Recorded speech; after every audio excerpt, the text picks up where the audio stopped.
Assalamualaikum warahmatullahi wabarakatuh. Kami dari kelompok 1 akan memaparkan hasil diskusi kami yang berjudul Manajemen Sumber Daya Manusia Internasional. Kami beranggotakan 3 orang. Saya sendiri Norma Rofi Arini, NPM 1901010041, Ayudhya WH, NPM 1901010018, dan Septi Wibowo, NPM 1901010201. Baik, yang pertama adalah pengantar. Manajemen sumber daya manusia internasional ini mempunyai perbedaan dengan manajemen sumber daya manusia. Sebelum mengetahui arti dan perbedaan dari manajemen sumber daya manusia internasional, kita bisa untuk memahami terlebih dahulu istilah-istilah internasional seperti perusahaan multinasional, perusahaan transnasional, negara asal, negara tuan rumah, warga negara asal, dan yang lainnya. Selanjutnya, ini adalah beberapa pengertian istilah-istilah internasional yang harus diketahui. Yang pertama ada korporasi multinasional atau MNC. Ini adalah organisasi yang beroperasi di lebih dari satu negara. Yang kedua ada perusahaan transnasional atau TNC. Adalah sebuah organisasi yang memproduksi atau memasarkan, berinvestasi, dan beroperasi di seluruh dunia. Yang ketiga ada negara asal atau negara induk. Adalah tempat markas MNC atau TNC yang berada. Yang keempat ada warga negara induk atau negara asal yang biasa disebut PCN. Ini adalah karyawan MNC atau TNC yang merupakan warga negara asal atau negara induk MNC atau TNC tersebut. Dan yang kelima ada warga negara tuan rumah atau HCN, yaitu pegawai anak perusahaan atau cabang MNC atau TNC yang merupakan warga negara di mana anak perusahaan cabang MNC berada. Yang terakhir ada warga negara ketiga atau TCN. Ini adalah karyawan dari sebuah MNC atau TNC atau anak perusahaan atau cabangnya yang merupakan warga negara dari negara-negara selain negara asal dan negara tuan rumah MNC atau TNC. Contohnya seperti Tuan John adalah seorang dari Papua Nugini yang bekerja di Hindustan Lever Limited atau anak perusahaan dari Unilever Amerika Serikat di Mumbai, India. Dan John Andre ini disebut warga negara ketiga. Setelah penjelasan dari istilah-istilah internasional, selanjutnya saya akan menjelaskan mengenai keunggulan dan kerugian PCN, HCN, dan TCN. Yang pertama ada nasional induk negara. Untuk keuntungannya, yang pertama ada keakraban dengan tujuan, sasaran, kebijakan sistem, prosedur, dan praktik kantor pusat. Yang kedua, penghubung dan komunikasi yang efektif dengan anggota perusahaan. Yang ketiga, pelaksanaan kontrol yang lebih mudah atas operasional anak perusahaan. Untuk kerugiannya, yang pertama ada kesulitan dalam beradaptasi dengan bahasa asing, budaya, dan masalah lingkungan seperti lingkungan sosial ekonomi, politik, dan hukum. Yang kedua, untuk biayanya yang berlebihan itu mempertahankan manajer ekspatriat dan keluarga di luar negeri. Dan yang ketiga, warga negara tuan rumah kehilangan pekerjaan. Dan yang keempat, masalah penyesuaian keluarga dan dengan demikian kegagalan PCN. Selanjutnya, keuntungan dan kerugian di negara tuan rumah nasional. Yang pertama untuk keuntungannya, ada keakraban dengan budaya dan faktor lingkungan seperti lingkungan sosial ekonomi, politik, dan hukum, dan dengan praktis bisnis di negara tuan rumah. Yang kedua, biaya staf yang lebih rendah. Yang ketiga, memberikan peluang untuk pengembangan sumber daya manusia HCN yang mengarah pada peningkatan komitmen dan motivasi mereka. Yang keempat, menanggapi secara efektif tuntutan negara tuan rumah untuk lokalisasi operasi anak perusahaan. Dan kerugiannya, yang pertama, kesulitan dalam melaksanakan pengendalian yang efektif atas operasi anak perusahaan. Yang kedua, kesulitan komunikasi dalam berurusan dengan kantor pusat. Yang ketiga, kurangnya kesempatan untuk mendapatkan pengalaman internasional dan lintas budaya. Yang terakhir, ada keuntungan dan kerugian dari negara nasional ketiga. Keuntungan yang pertama, kompromi antara PCN dan HCN. Ya, dan yang kedua, TCN ini biasanya manajer bisnis internasional karir. Yang ketiga, perawatan TCN ini lebih murah daripada PCN. Dan yang keempat, TCN mungkin mendapat informasi yang lebih baik tentang lingkungan host daripada PCN. Dan untuk kerugiannya, sensitivitas negara tuan rumah sehubungan dengan warga negara dari negara. Selanjutnya, manajemen sumber daya manusia. Manajemen sumber daya manusia internasional bukanlah konsep baru dan pada kenyataannya adalah bukan munculnya fase globalisasi baru-baru ini. Tidak demikian halnya dengan pengelolaan keanekaragaman budaya. Namun, kita harus menyadari bahwa signifikansi, popularitas, dan kompleksitas manajemen sumber daya manusia internasional disebabkan oleh fase globalisasi saat ini. Arti IRHM. Menurut Subaro Pollapa 2007, IHRM didefinisikan sebagai melakukan HRM dan kegiatan terkait untuk mengatur fasilitas budaya dan imigrasi yang terkait dan diperlukan untuk kalondon karyawan saat ini oleh organisasi yang beroperasi di dalam negeri atau luar negeri. Yang kedua, menurut P. Morgan mendefinisikan HRM sebagai interaksi antara kegiatan sumber daya manusia, yaitu pengadaan, alokasi, dan pemanfaatan jenis karyawan, yaitu warga negara tuan rumah, warga negara induk, dan warga negara ketiga. Dan negara yaitu negara tuan rumah, rumah negara, dan lain-lain. Jadi dapat disimpulkan, IHRM didefinisikan sebagai melakukan HRM dan aktivitas terkaitnya dan mengatur fasilitas budaya serta imigrasi yang terkait dan diperlukan untuk calon dan karyawan saat ini oleh organisasi yang beroperasi dalam negeri dan luar negeri.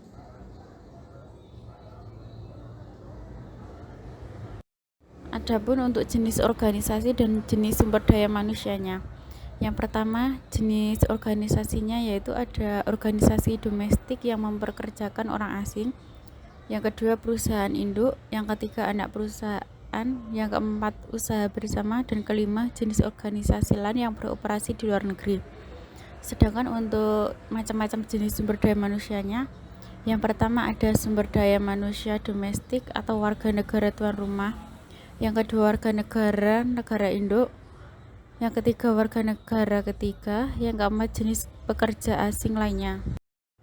Aktivitas sumber daya manusia internasional ada 9. Untuk yang pertama, pengadaan. Yang kedua, mengembangkan.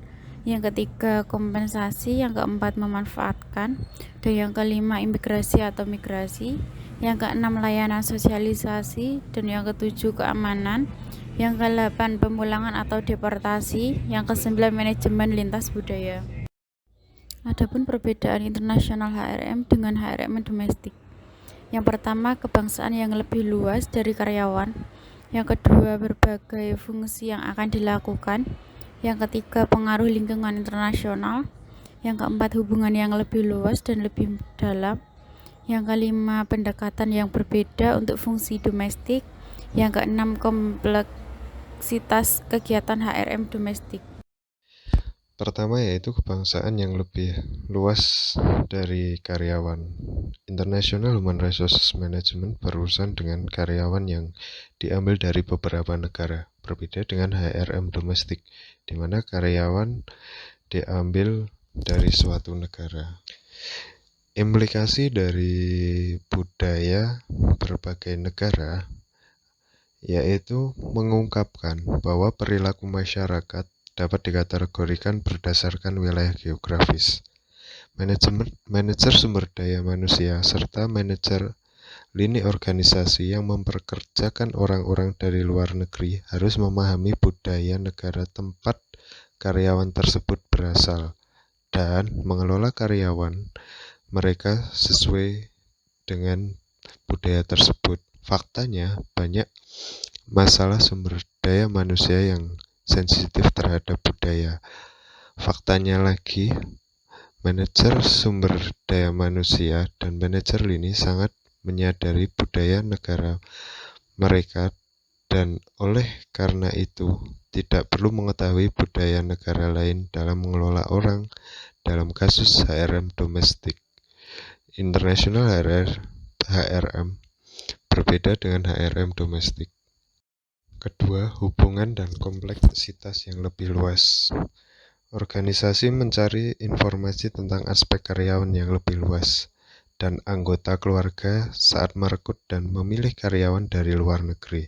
Aspek-aspek tersebut meliputi usia, kesehatan, kualifikasi, pendidikan, keterampilan, catatan kriminal karyawan, dan anggota keluarganya. HRM domestik hanya menciptakan beberapa hubungan karena hubungan di antara orang-orang dari bangsa atau komunitas yang sama telah dibangun dan dikembangkan. Memahami dan mengelola orang-orang dari negara yang sama relatif kurang kompleks dibandingkan dengan ekspatriat. Jadi perbedaan International Human Resources Management berbeda dari HRM domestik dalam hal hubungan antar karyawan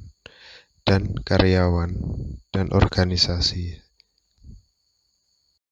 Yang ketiga yaitu pengaruh lingkungan internasional. Lingkungan internasional telah menjadi kompleks, sangat kompetitif, dinamis, bersemangat, saling terkait dan saling tergantung. Pengaruh-pengaruh tersebut terbagi dalam 4, yaitu langkah dalam proses bisnis. Langkah dalam proses bisnis yaitu keseragaman dalam lembaga, kegiatan mereka, metode operasi dan transaksi sedang berlaku bersama dengan yang ada di negara lain.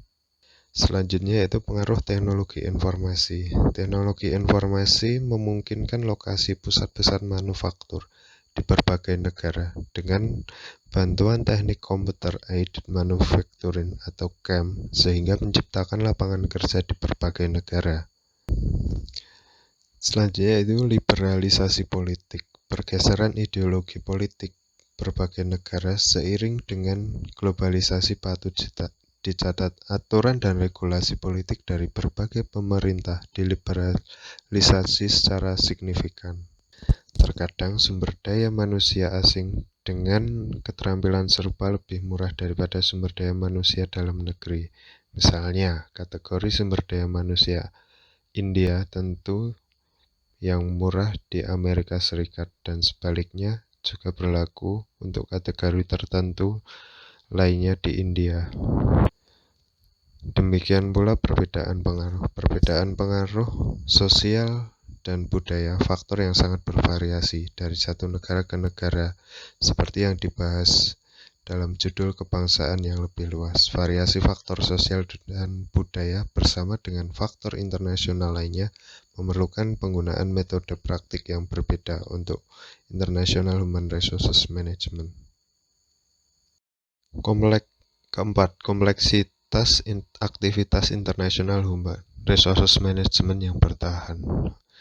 Berurusan dengan ekspatriat dan warga negara. Ekspatriat dalam kasus multinational corporation terdiri dari berbagai negara asal, warga negara tuan rumah, dan warga negara ketiga. Beberapa kompleksitas tersebut diantaranya yaitu remunerasi diskriminatif dan frustasi karyawan. Beberapa multinational corporation memberikan gaji yang diskriminatif berdasarkan negara asal, ekspatriat, dan gaji yang diskriminatif antara warga negara asal dan sepertiga warga negara ketiga dan warga negara ketiga lainnya. Dengan demikian, variasi yang signifikan dalam gaji, tunjangan, motivasi, dan strategi praktik diskriminatif organisasi. Hal ini pada gilirannya menghasilkan frustasi karyawan yang menciptakan tantangan baru bagi manajer sumber daya dan lini.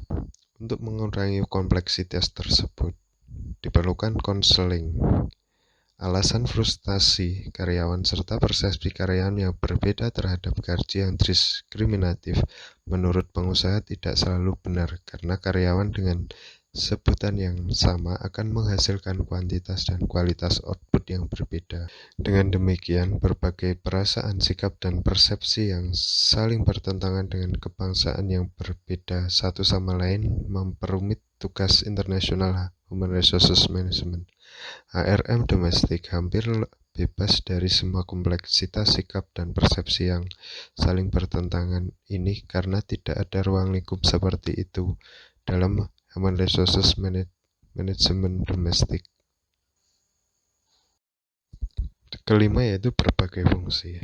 Manajer sumber daya manusia internasional melakukan fungsi tambahan tertentu dibandingkan dengan manajer sumber daya manusia domestik, seperti yang ditunjukkan saat mendefinisikan istilah manajemen sumber daya manusia internasional. Fungsi-fungsi tersebut antara lain informasi tambahan, teknik perekrutan tambahan, memeriksa catatan kegiatan teroris dan kriminal, serta informasi imigrasi, memenuhi formalitas keimigrasian, persiapan penerimaan calon, mengadakan kelas bahasa, merancang paket gaji menarik dalam hukum perpajakan negara, rincian paket lengkap bayar, pelatihan khusus hubungan dekat dengan pekerja imigrasi, dan juga fasilitas penerjemah. Terakhir yaitu pendekatan berbeda untuk fungsi Human Resources Management domestik. Manajer SDM di perusahaan domestik murni melakukan berbagai fungsi SDM, antara lain rekrutmen, seleksi, induksi, penempatan, pelatihan dan pengembangan, administrasi gaji dan tunjangan, manajemen retensi dan pemeliharaan. Selanjutnya yaitu beberapa pendekatan. Faktanya manajer SDM internasional melakukan fungsi di atas dari pendekatan dan besaran yang berbeda dibandingkan dengan manajer SDM domestik murni. Pendekatan yang berbeda termasuk melakukan fungsi yang sama dari sudut warga negara tuan rumah, warga negara asal, dan warga negara ketiga. Selanjutnya yaitu fungsi remunerasi, netralisasi nilai tukar. Tunjangan pasar internasional dan penyesuaian pajak tidak perlu dimasukkan dalam fungsi gaji untuk warga negara, tetapi fungsi ini melakukan dalam kasus ekspatriat. Faktanya, semua fungsi ini tidak perlu dilakukan untuk semua ekspatriat karena syarat dan ketentuan kerja yang dimasukkan dalam kontrak bervariasi dari satu warga ke negara warga lainnya. Sekian presentasi dari kelompok kami. Apabila ada kurang dan lebihnya kami mohon maaf. Wassalamualaikum warahmatullahi wabarakatuh.